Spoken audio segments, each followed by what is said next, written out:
If you are someone who has ever lived out in a rural area, you will know that there are so many different bits of information that are often left out when you buy a property. It can be scary. Take, for example, rural Oregon. Today, I'm going to be covering a particular experience that a guy called Joel sent in. Joel was living at the time with his parents back in 2009 in rural Oregon. And at the time of this happening, he was pretty much just living a normal life. He had friends, he was attending high school, he wasn't really scared of where he lived, although it was in the middle of nowhere technically. People who buy farmlands, rural property, barns, lodges, cabins, often don't know the history behind them, what they were built on, the house, who owned it before. And some of these histories are probably not told to the new buyers for obvious reasons. Joel was left home alone one evening, and he was told that his parents were going out for some kind of a meal out with their friends.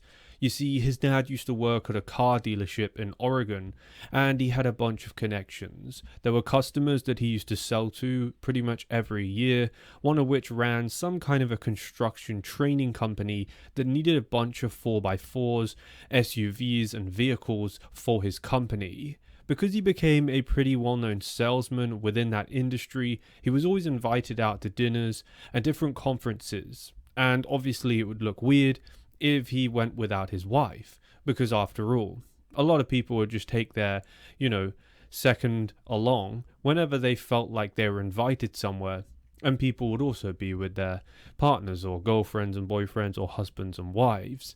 Now, when we go into this particular case, we need to remember that Joel is in this house totally relaxed. I have to stress this part because people who live in rural areas aren't really like us urban folk. They do tend to just not really have the same fear or kind of, the kind of on edge anxiety about what could be out there in the darkness. If you go to your nearest neighborhood, you're probably in one right now. You'll see at night that there are streetlights on. Everywhere's super bright. You feel safe because you can pretty much see everything.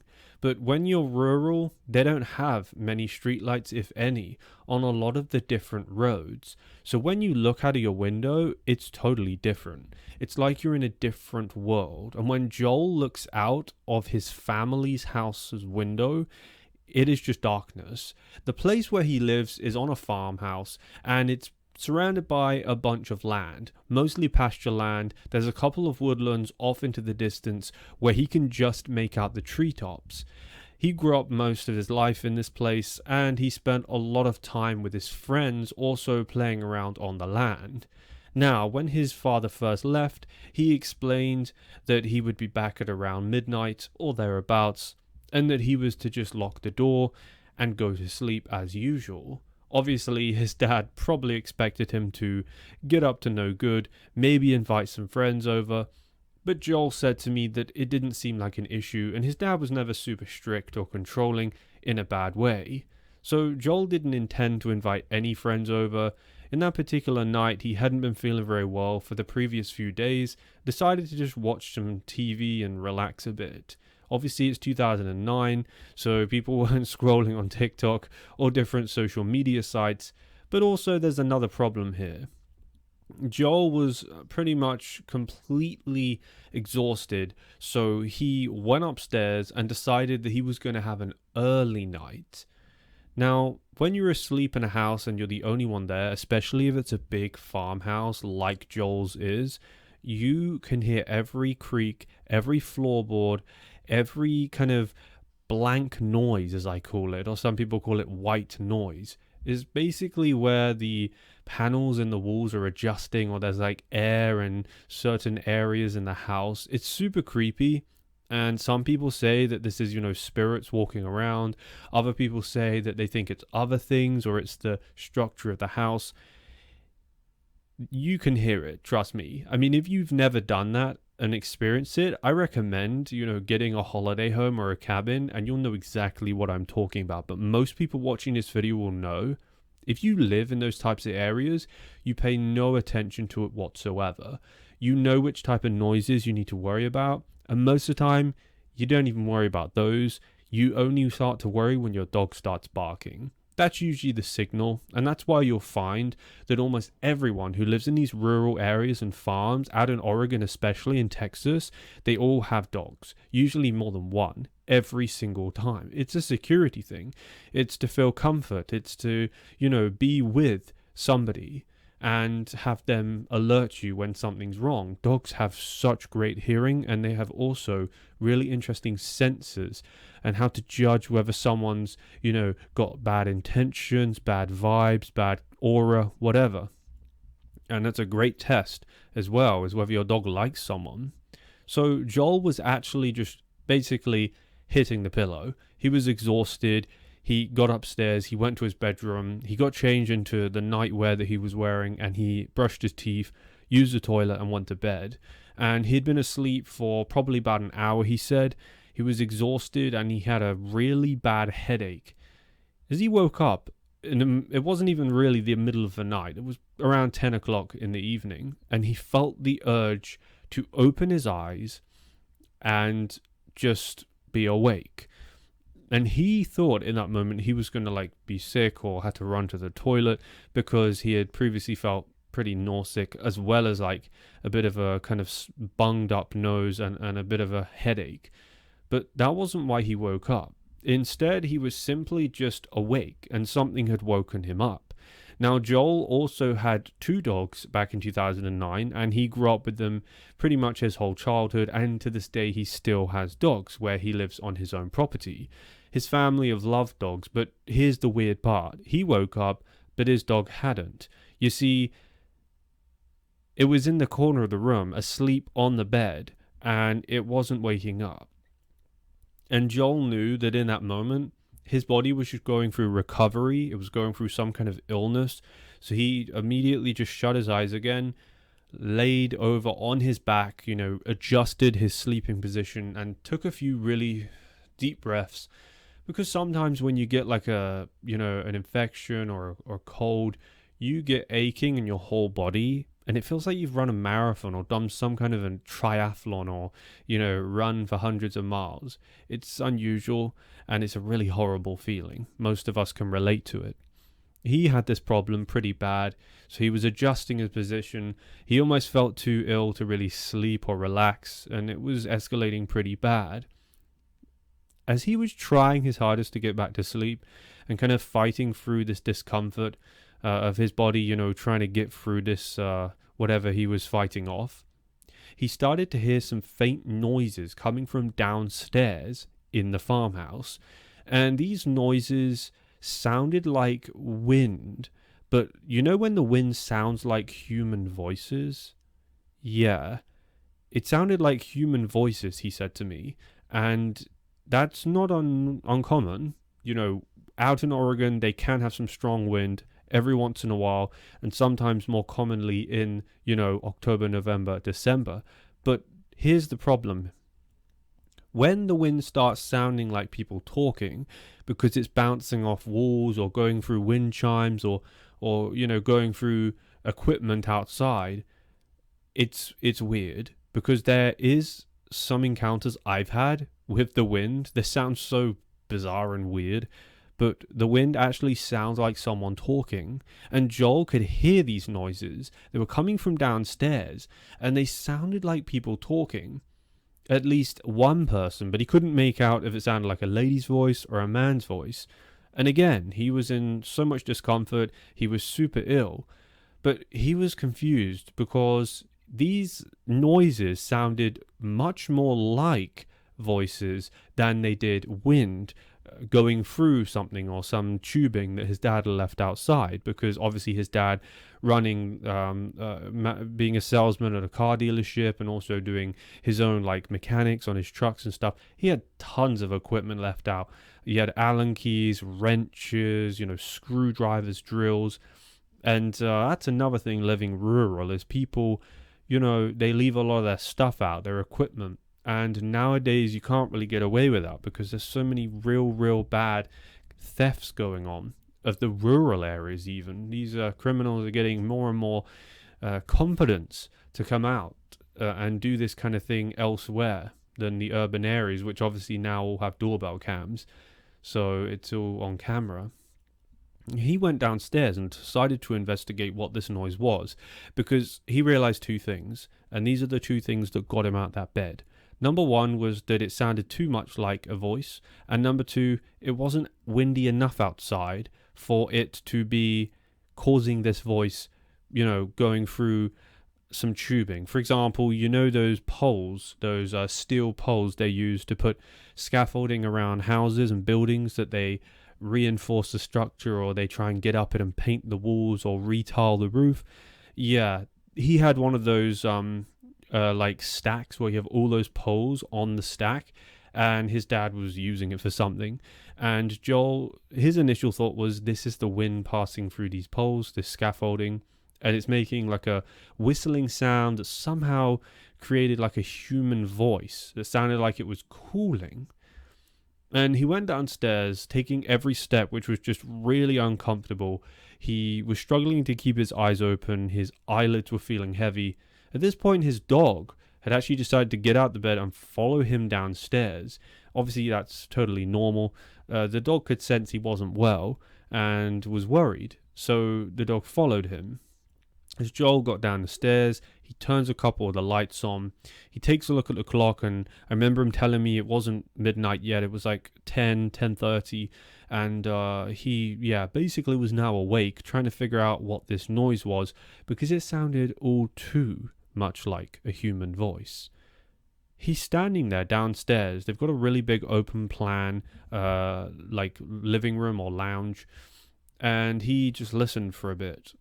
And the noise continued, but the bizarre thing he first noticed was that the noise wasn't coming from outside near his dad's scaffolding poles. It was coming from under the house. And these farmhouses, a lot of them have cellars. They have like wine cellars or basements. I think there's other words for them that my American viewers will tell me in the comments.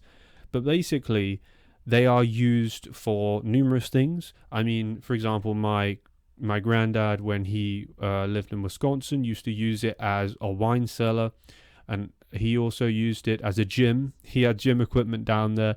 He had some of his photographs, because he used to take photography, and he framed it all. It was super cool. I remember going down there and thinking, this is someone from England, never seen something like this before, but it's very common in the United States. Not everyone has them, but they are something you'll see quite often, especially in the houses that are out on big land and farms and fields. So Joel goes up against this kind of basement door, and he rests his left ear up against this door, and he's just listening. And as he's there in that moment, his dog stood next to him, literally staring at him, thinking, this guy's lost the plot. He's got hallucinations from some cold or something, or, some infection he's got. And Joel's just stood there leaning right up against the door. And he immediately realized that there is some kind of a voice or sound that is very similar to a human voice coming from down in their basement, but it didn't sound loud enough to actually be in the basement. Now, this is the really weird part where he started to get a bit freaked out. And for Joel or his family to get freaked out, people who have lived in rural Oregon their whole lives pretty much, something pretty bad has to happen. Something genuinely dangerous, or, a genuine problem has to take place. He made a decision to open the basement door, take a flashlight of his dad's from the kitchen counter, and walk down. More flights of steps, more aching and pain in his knees and his joints. When he makes his way downstairs, the light switch, for some reason, he said, is at the bottom of the stairs, so he turns his flashlight off, turns the basement light on, and he looks around, and there's just a bunch of stuff that his dad has. There's no one there. And he is about to turn round and go back up. He looks back up to the top of the basement stairs, and his little dog is waiting for him, wagging its tail, just thinking, what are you doing? Can we go back to sleep? And, where are mum and dad? Where have they gone? Because they never went out. And he's about to take the first step up, back up to the living room to shut the door. He turns the light off for the basement and he hears the noise again. And it's a distant noise. He can't tell if it's a man or a woman's voice, but they are calling. And they are calling for some kind of help. They are in distress, and the voice sounds like they're yelling. And even when he was downstairs or down in the basement, he could tell why he thought it was the wind, because it felt like it was echoing so much that it was like it was part of the wind. It sounded like that to him, similar to other nights that he had, been in bed and heard the wind brushing against his dad's equipment or going against the side of the house or the veranda and the gaps in it when it whistles, whistling wind. He goes and turns around, turns the light back on, he's flipped the switch, and he's just looking around, thinking he is genuinely hearing things. He tries to wait because the calls were not often. He said that at one point he waited around 3 whole minutes before there was another call. They would be intermittent. Sometimes the call would be once. Sometimes the call would be sentences. Can anybody? And then he wouldn't be able to hear it. And then he was hearing help, the words help, the words please. It was so echoey that it still sounded very windy. But there was no wind down in the basement. So he continued to walk around this basement to try and listen in on where this sound was coming from. And eventually, after around 10 minutes of trying to figure out, he made his way up to, a lot of people have these, and my granddad had them in his basement or cellar, is their vents. Because obviously there's no airflow down there. So if you're down there doing a workout on a treadmill, the CO2 is going to go crazy and you're going to have no fresh air. So they have a lot of systems where sometimes people have built-in ventilation fans, vents, just old-fashioned vents, like a grill vent. And he had one of the old grill vents. He didn't have a fan. And this vent led up to some opening by the yard, which was, I guess, by the grass or the yard basically behind where the house was. And the purpose was to let fresh air in and out. When people have the fan systems, they have a fan that pulls air out, and then they have another fan that pulls it in. And that's how they deal with it. It's more efficient to use those, in my opinion. But back in 2009, don't know if they were too common. He's listening in. It's a good job it wasn't a fan, because he'd probably try and blame the fan for making the noise. And he realized this was where the sounds were coming from. They were coming from this vent. And it didn't make sense because the vent doesn't lead on to anything. It goes up. It brings in fresh air. But this is where it gets even weirder. He waits an hour and a half, or over an hour and a half. His mum and his dad get back just before 1 o'clock in the morning. In the meantime, he's still hearing the cooling noises, and he gets back up the stairs. The dog is panicking. When dogs panic, they walk around in circles. They get stressed out, and it's sad to see. But the dog now knew that something really bad was going down. And Joel explained to his dad first. The second he got through the door, he said, "Dad, I can hear noises. Please come down to the basement. Come and have a listen." So he goes back down the basement, he waddles down, he's still aching so bad, he can't keep his eyes open. He's contemplating having a strong coffee at 1 in the morning just to stay awake for whatever the hell's going on. And his dad comes down, he's tired, he's been for an evening out, he's had some drinks, he's had a dinner with some, networking work colleagues and stuff and connections. And Joel's mum goes to bed. She doesn't give a damn. She thinks Joel is asking about some kind of equipment of his dad's that's broken or he's dropped it or something. And she goes straight off to bed. She has no idea what's going on. And Joel takes his dad over to the vent and they just both listen. And his dad instantly gives him just the look of, yeah, you're onto something here. What the hell is this? So they keep listening a bit longer. And they're continually super confused what is going on. because they're hearing these voices, and at this point, it was now 1 o'clock. The wind had almost totally died down outside. In fact, Joel's dad went upstairs and purposely went outside to go and stand where the vent comes out and literally hear if the wind was somehow going into the vent a certain way, causing these types of calls and screaming sounds that they were hearing.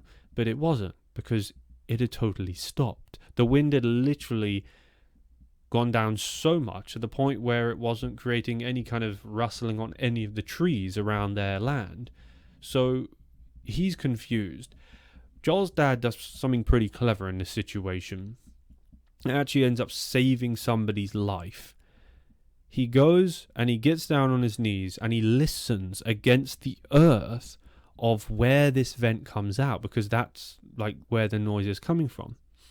And as he's listening, he waits a few minutes, and again, the calls start again.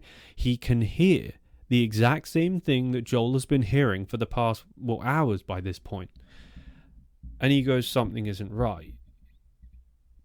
It's like there's someone underneath our property. It's like there's someone under our farmhouse. And there is lots of different cases all around the world, not just United States, of people living in properties they don't realize have things underneath them, and it is creepy as hell. But it gets even worse, because that's not the case for this one. It's not. So they end up trying to figure out what's going on, and the dad is listening as intently and as, he's giving his most attention possible to this voice or this sound. And Joel came outside, he put some layers on, put a jumper, he popped his shoes on, and he comes outside. And when Joel heard the voices from outside, he said they were way clearer and way more distinct. It sounded like a lady. And he said, "Dad, this sounds so much like our neighbor." Now, the land that they had was big, and it was actually sold as 2 units. The previous owner had both the farmhouse they lived in, Joel with his family, and the neighbor's farmhouse. In fact, they're pretty much copy and paste. They both looked exactly the same. And he said to his dad, "It sounds like her." This was an elderly lady who lived on her own. She was in her 70s, and again had a basement and a cellar just like they did. The whole house was designed the same, except Joel's family had renovated their house. Obviously, their farmhouse was old when they bought it, I think in the 90s or the 80s, and they decided to renovate the place and make it, more livable for a family and pets. But this lady lived in the old one still, with all the old carpets and all the old antique furniture and stuff, and kitchen was still all old from the 80s. And she had bought hers, at the similar time that they bought theirs. Her husband had passed away, and she'd lived alone for the past 4 or 5 years. It sounded like her voice. But they hadn't been told something. Joel looks at his dad and he says, "We should go round." And his dad goes, "We can't go round. It's 1 a.m, Joel. We're going to interrupt her. She's not going to answer the door, if she can even hear it. She hasn't even got a doorbell. You walk up to this wooden veranda, the door handle's hanging off. Her dog will probably eat them alive, and you've got to bang the door loud enough for her to wake up." And Joe goes, he's ill himself. He feels horrific, and going to bed right now and shutting his eyes seems like the best thing to do. He is in so much pain, but he still has the courage or the urge, some kind of, otherworldly urge or spirit guide urge, to look his dad in the eyes and say, "Dad, we're going there. This is her. We are going there." And his dad goes, "How would we possibly hear her from here? She is a long way. She's 3 field lengths away from us. And we can hear her from here, you're trying to say?" And he goes, "Joel, if we wake this woman up and piss her off, and she puts in some kind of a complaint against us or our property, it's going to be on you." And Joel goes, "Dad, I don't care. This is someone's life. I'd rather have a complaint than find out." And in this situation, Joel stood up for something that he thought was an emergency. And in my opinion, that's a great thing. That's important. So they hop in his dad's truck. They drive down the road like 2 or 3 minutes at 40 miles per hour, 50 miles per hour. And they get up to the exact same built house on the other part of the farmland or the estate, or whatever you want to call it. And when they go up to her door, they see that her lights are on. This is the first thing they found a bit weird, because she was very elderly. At this point, it's well over 1 o'clock in the morning, and all of her lights were on, as if it was the middle of the evening, like 7 or 8 p.m.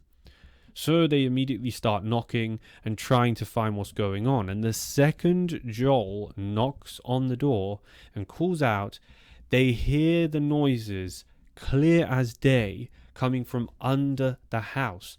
In fact, the exact same grill vent that they've got round the back of the house, this lady also has. And they go round to the exact same place, and they kneel down, and her lights are on in her basement. And they go all the way back to the door, bust the door, and it's completely locked. And they make their way down to the basement. And this lady, who is elderly, lives all alone. She was home alone in this massive farmhouse with like 5 or 6 bedrooms, had had a stroke on the hard concrete floor of her basement. And she was calling out for help. She had no cell phone. She had no friends or family. And it was Joel waking up in the night and telling his parents about these voices that saved her life. The ambulance came and they got her straight to hospital, and she had to have some kind of a life-saving surgery where they opened up an artery or some kind of blockage. It was absolutely incredible. And all the while, his mum was fast asleep. His mum had gone up from having the meal and gone straight to bed, without realizing those two, her son and her husband, were saving the neighbor's life. And she woke up when they went back. She noticed the blue flashing lights arrive at the edge of the farm. She could see it arrive at the neighbor's house, and she was like, where's everyone gone? And they go back and explain everything to her once the medics take the neighbor away. And they never really knew the neighbor closely before this happened. But once this happened, she became obsessed with coming round and trying to make friends with them, thanking them, asking them if there's anything she can do to help them. And they didn't need her help. They didn't want money. The father was doing well. He was earning good money, and he was a salesman, for the car dealership. And they have a great relationship with this lady to this day. Her name is Margaret. And she's been extremely lonely, extremely sad since she lost her husband around half a decade ago. And since then, she has, had deteriorating health, which led on to a stroke, which, thank God, was somehow noticed from the echoing of this noise. It turned out that there was some kind of a through, when they have those basements, they got those tunnels that link the basements. That the guy who previously sold that plot, who put like around 3/4 or half a mile distance or gap between the two houses, had originally linked the two underground. That they had some kind of a tunnel linking together. And that was one of the projects they did when this lady kept coming round and, pestering Joel while he's trying to revise and stuff. They were looking into the structural maps and property lines and all the things of this kind of tunnel or basement that the guy had originally built. And because he sold it as 2 separate properties, because he built 2 houses, him and his family or team, they copied and pasted 2 structures the exact same. For some weird reason, they had connected 2 of the basements together, and when they went to sell both of them, they blocked them off with earth and just shut them off. So there was a massive concrete wall, and the trap door or the opening had been removed. What they were doing with that tunnel between 2 houses, who knows? I don't know if it was so they could crawl through half a mile to see their friend next door or their brother who lives with his family on the other farm. But that's up for, speculation and theory, and some interesting thoughts and opinions from you guys. A subscriber of mine called Sabrina went through an extremely terrifying experience, but thankfully, she also had a father that was able to step in and help her every step of the way. At the beginning of 2015, Sabrina got accepted into a high-level university in the United States. At the time, the accommodation for some reason wasn't granted, and effectively she had to work part-time while studying full-time, which is very difficult. Her mother decided to fund her rent for an apartment, which was around a couple of miles from the university campus. Now, the reason this happened was because she managed to get some kind of a scholarship or something, but with scholarships, they have different levels and different tiers. Some of them will pay for the living costs, the accommodation, the maintenance fees. Others will only pay to get you into the university, whereas you still have to pay or get the loan out for all your different stuff in terms of, your accommodation, your food, and where you stay. Sabrina's mum offered to help her, and she ended up renting a place around a couple of miles from the campus of this university. She remembers really just how surreal everything was, not only because, firstly, she made her way into this university, it was her dream, and secondly, she also managed to get her own mum to basically fund her entire education. Now, that's very, very, lucky. That is. It's really, really something that a mother doing that for her daughter is phenomenal, in my opinion. It's rare. Let's just put it that way. So Sabrina settled in, and the moving day was a huge celebration for her. Her mum and dad, they came together, they drove her out the best part of an entire day of traveling to get to this apartment, to go to the campus, to look around. And I don't know, those of my American viewers, if you guys have this same kind of tradition in your country, but here in the UK, when people who are like in their early 20s go off to university or a bit younger, their parents tend to come with them to see their dorms or their accommodation or their apartments they're staying in. It's like, it's just something that the parents like to do. And it's like they're moving, their son or daughter out, and they're saying, look, good luck, we want to come and see where you're living, and we'll help you move, we'll take your stuff. Well, Sabrina's parents basically did that for her. They took her and they drove in her dad's vehicle. She packed up that vehicle. The trunk was absolutely rammed full with bags, suitcases, clothes, shoes, heels, everything. All of her stuff she wanted to bring, which her dad was very annoyed about because there was far too much. And they made off on the journey. And when they arrived, the first thing they looked at was the campus. They went around the university campus, and the first thing that struck her was how beautiful this place was. It was all a dream come true. She had studied for years and years in order to get into this uni. From the campus, after having some food, they drove to the apartment that her mum would now be renting for her, and Sabrina would be staying in this apartment while, still taking care of herself and buying food, using some money that her mum was sending her.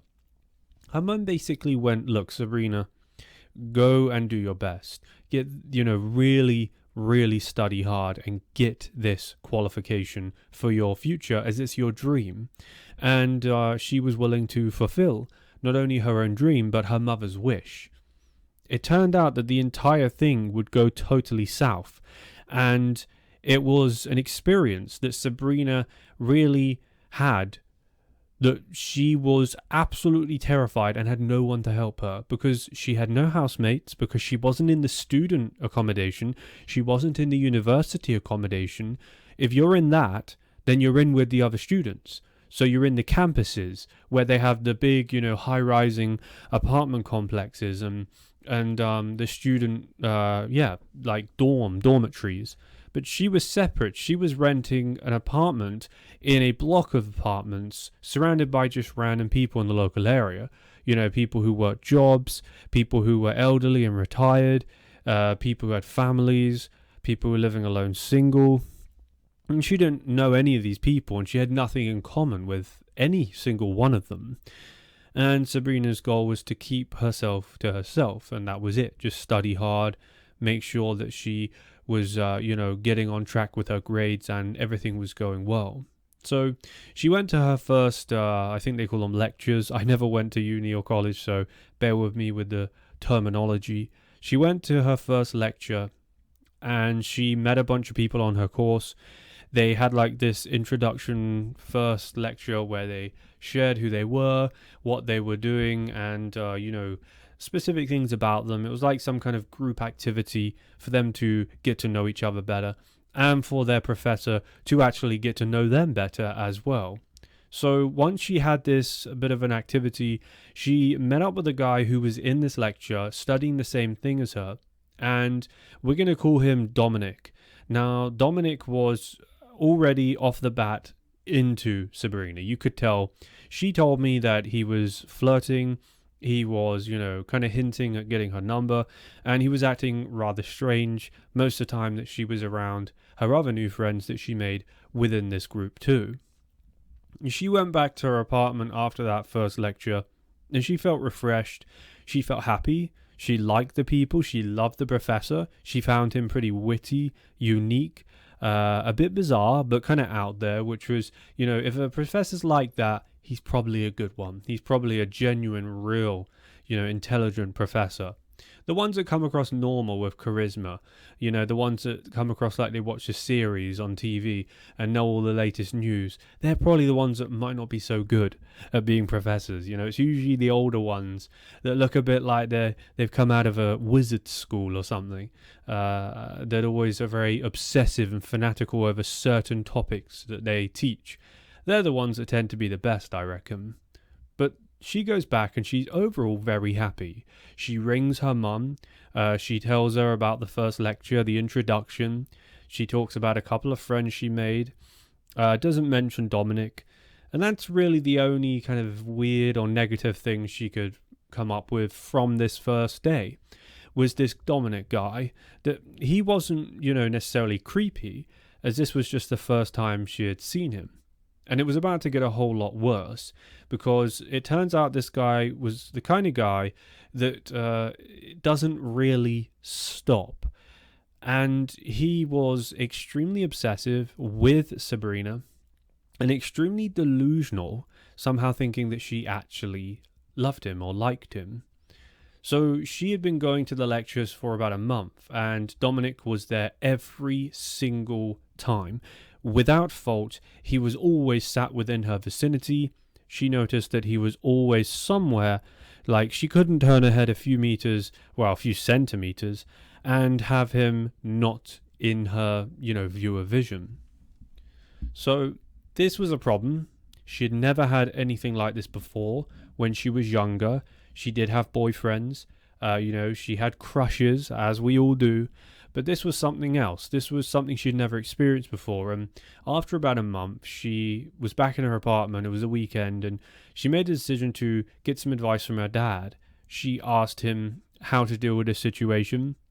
And Sabrina said that initially when she had this call with her dad, he seemed a bit unsure what to do. He is never like that, apparently. He's always certain of how things need to be, how to fix things, what they should all do. He was kind of like the leader. And when she asked him this question, what do I do about this Dominic guy? I can't get rid of him. I can't tell him to leave the lecture. He's always around me, Dad. How do I deal with this?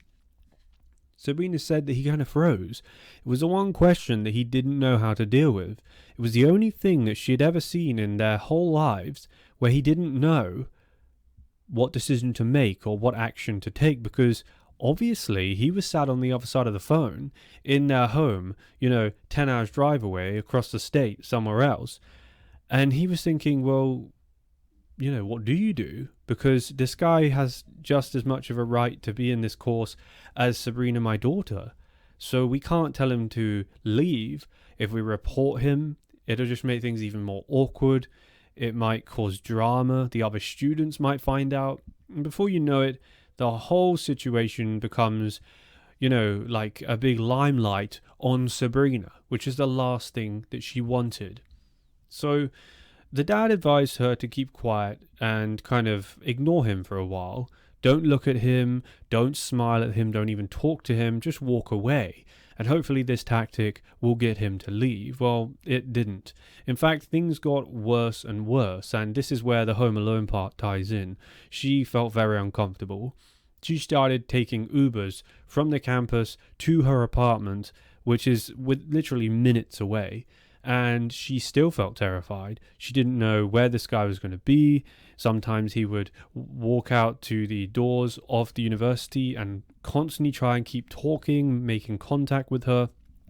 And thankfully, some of the friends she had made in this course had actually kind of caught on to all this, and they were trying to help her and shield her from this Dominic guy.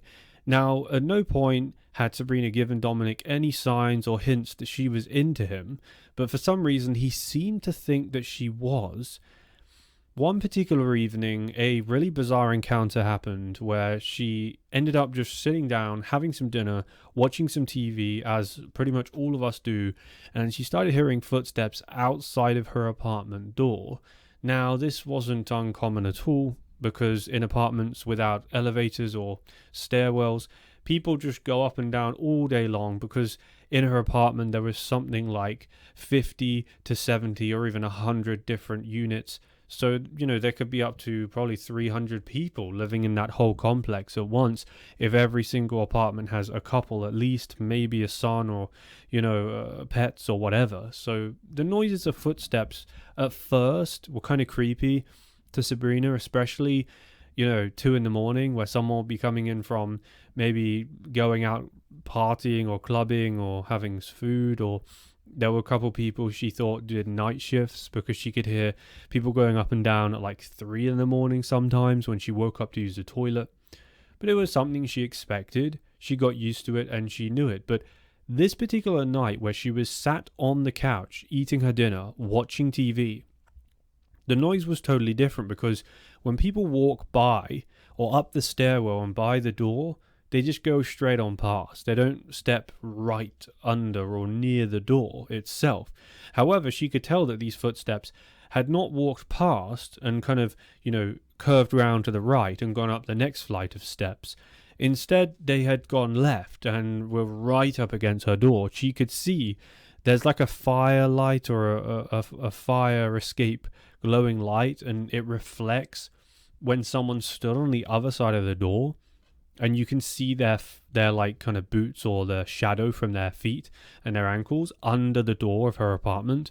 And she could see, because her apartment was open plan, so her kitchen and her living room was all one room. And she could see, turning her head, sat on this couch, there's someone stood at her door. And they weren't knocking, they weren't ringing the doorbell. Instead, she starts hearing a noise underneath the door. It's like a paper rustling noise.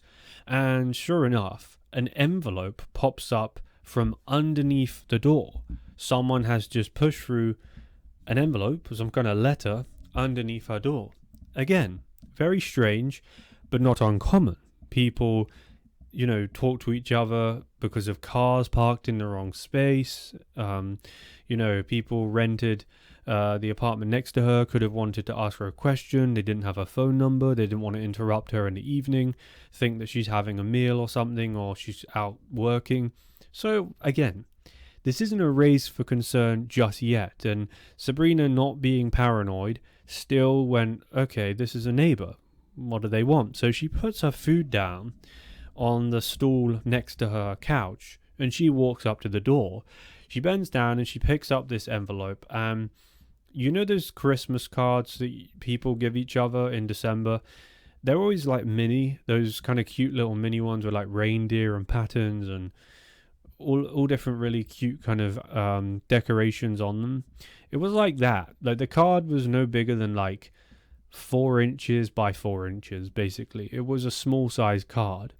And she opens it up. And inside this envelope, there is no card. There's just a piece of paper with a note on it. So once again, this is what she expected. She's expecting the neighbors to say, oh, is this your car in parking bay 32 or something? But no, it wasn't that. Instead, she unfolds this paper from within this envelope, and in it is a single line. It doesn't make any sense. It is simply a location 4 miles from her apartment. And it was the location of a sports facility where they had soccer pitches, hockey pitches, some kind of like sports stadium, swimming facilities. And it had no number. It had no name. It had no message. That was it. Who would do that? And why would they do it? So Sabrina's like, okay, this is a bit weird. I'm going to call my dad again. It's starting to freak me out. It wasn't the message she was expecting. She gets on the phone to her dad, explains what's happened, and again, the guy who has always been the leader, the one that instills trust and, courage in the family, was unsure of what to do. He could not advise her. He asked question after question after question. Sabrina sat there, her dinner went cold on the stool, and for 45 minutes, she is asked a million questions by her father. Who have you spoken to? Did you go to the grocery store? Did you give anyone your number? Did you go to this sports facility? Have you been swimming lately? Did anyone in your uni course recommend going to do this sports event at this place? Every answer to all of his questions were the safe answers that didn't, give any leads to any possible person who had done this. Now you and me know that the first person we would suspect now would be Dominic. But why would he leave the address of a sports facility on an envelope? No number, no directions, advice, message, love letter. There was nothing. It was extremely bizarre. Of course, she kept that letter as in case it needed to be used as evidence. She kept it in a drawer in her kitchen, and that night she, without telling her landlord, got a, one of those bolts that you can put on the door frame. She got one of those fitted, and her dad arranged for a guy to go down and fit that within the next morning. She added a bit of more security to her property, but nothing was going to help her feel at ease now, because someone had posted this, and she had set in her mind that it was something to do with Dominic, and we probably do at this point as well. So we're thinking, what is going on? This is extremely bizarre. Why is someone doing this? A week passes, the same usual people walking by the footwell, nothing changes. She installed a motion thingy, which you put outside the door, and it basically comes up with a notification on your phone, or it pings if somebody gets, like within the distance of this motion thing.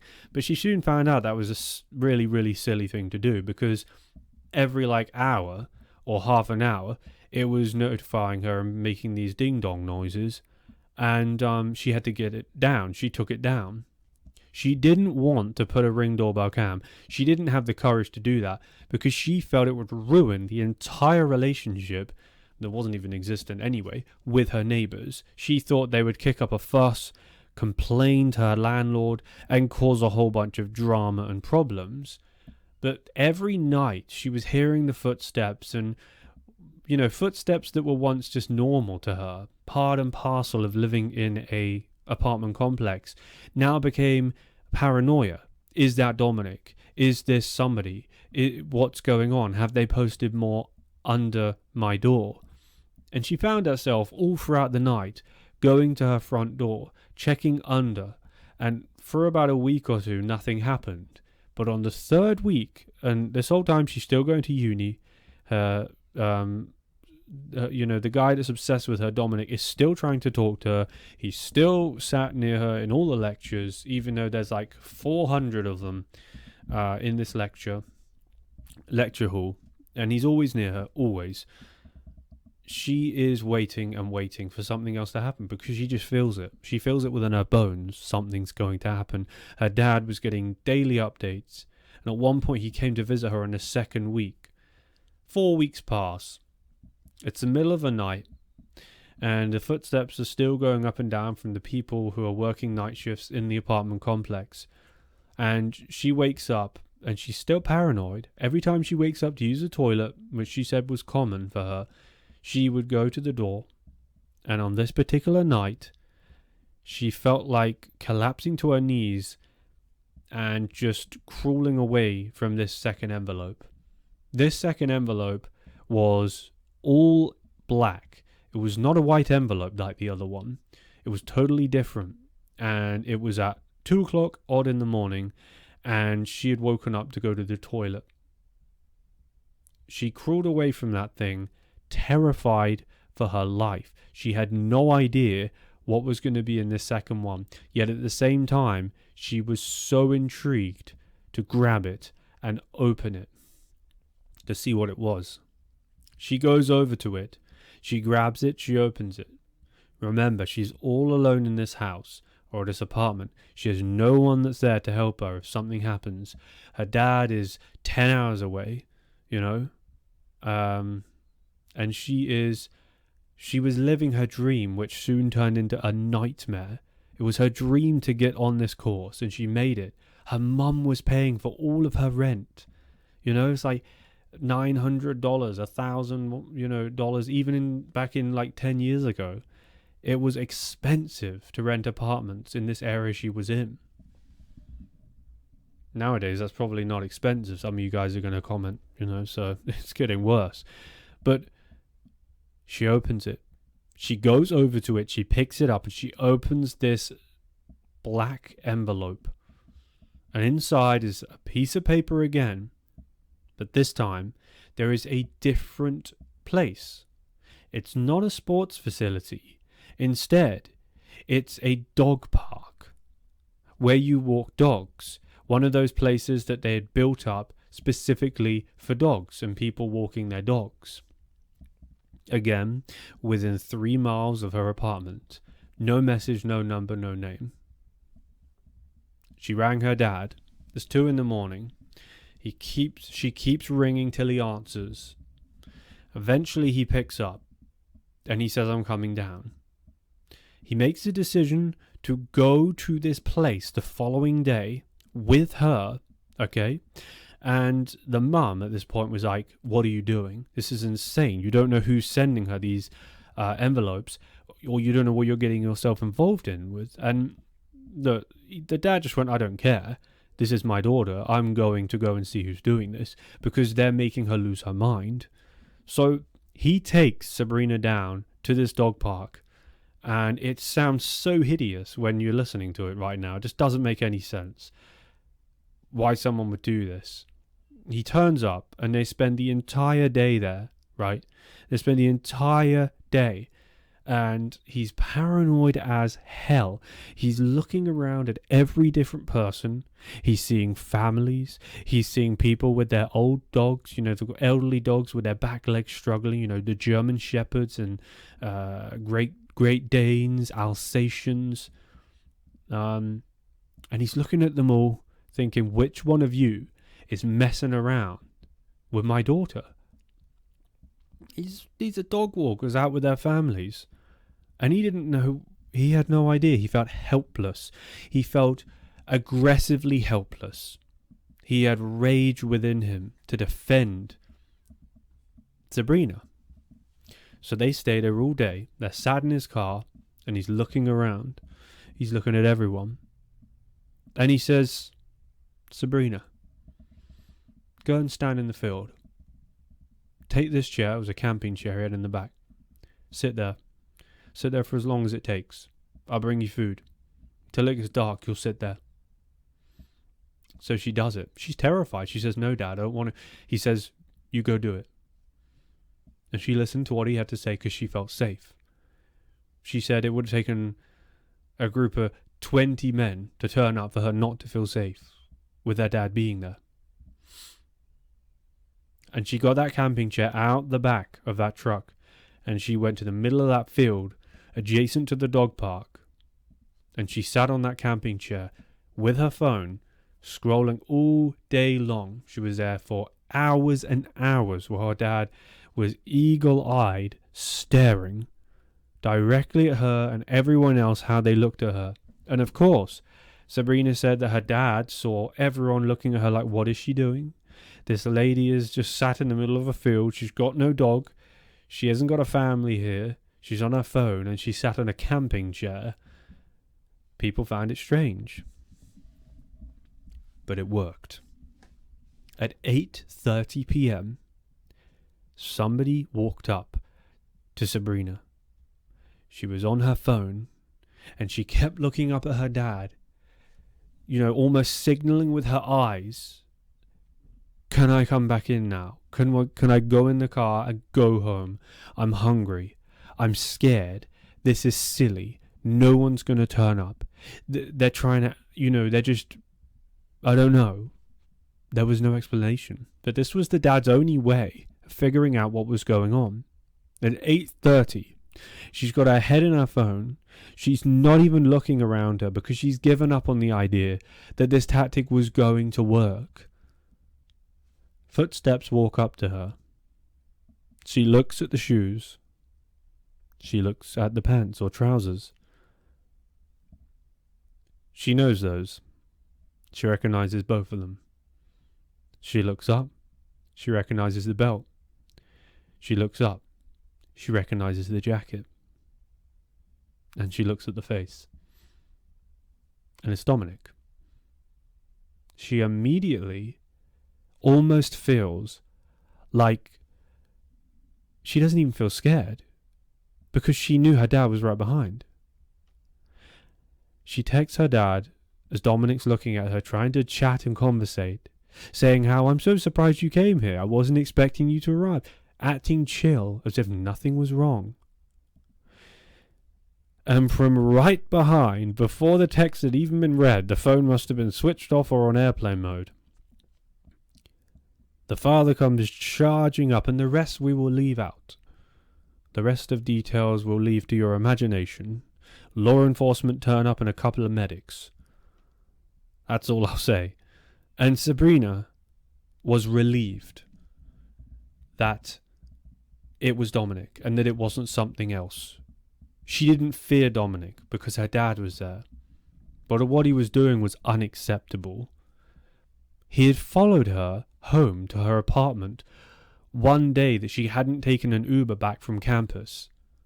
And he found out which apartment she lived in and was posting these envelopes under her door with random addresses to public areas to meet her.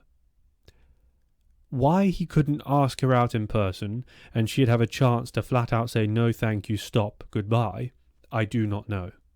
Weird. Very, very weird, but I think that the father definitely taught that guy a lesson. She told me the lesson that he taught him, but I won't go over it. And the problem here was that this guy was oblivious to what he'd done wrong. So he never came back to the university course after that. He was not near Sabrina. He was terrified, probably. But he disappeared from the course. He was no longer a part of that. And she ended up living in a different apartment. The landlord that Sabrina's mum was renting the apartment off of made some kind of an agreement that she could rent one of the units in a different complex around half a mile, 3/4 of a mile down the road. And that's what she did. So that now, if he was to come back or do something even worse, it would be harder because she had moved. On top of that, the father put different things in place to protect her and make sure that if he did try and come back looking, that she would be defended and, safe. Obviously, this did get, looked into and things, and everything that he had done up until this point was considered borderline allowed. The whole posting the envelope, that's where it got a bit grey area. But asking her, talking to her and being there on the college campus, that's totally allowed. Acting weird around her, again, it's something that they couldn't do anything about. And then meeting her at the field, he didn't do anything wrong to her in that moment.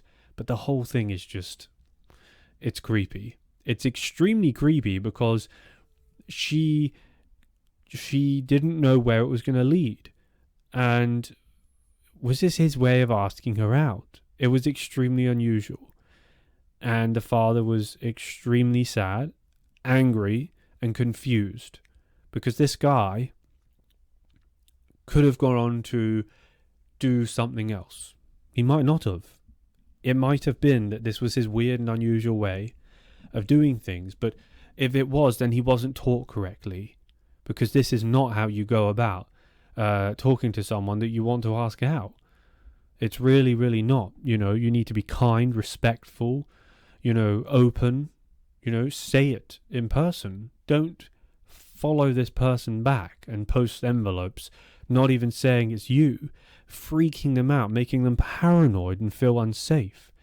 Sabrina went through so much in that first month or two of getting on that course. It was meant to be a dream, and it turned into absolute nightmare. And if her dad hadn't have done that clever test to find out who it was or who was doing this, then she probably, it would have got worse. It would have kept going. He would have kept coming back to the apartment that her mum was renting, and it would have been a horror encounter, a horror story that would have gone even deeper and even worse. Hey guys, thank you so much for staying tuned until the end. If you did enjoy my video, please consider clicking the red subscribe button. Also, plenty of videos coming out in the future. Comment down below any topics you would like me to cover.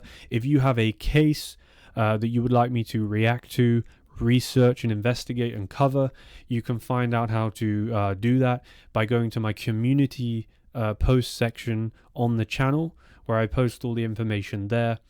But there is really, really, huge amounts that I have to get through. So I will be reading through all of them and taking a look at which ones I want to actually cover and what not. So yes, I hope you're all well. I welcome all your comments. Please like the video, give it a thumbs up, and I'll see you all in the next one. Thank you.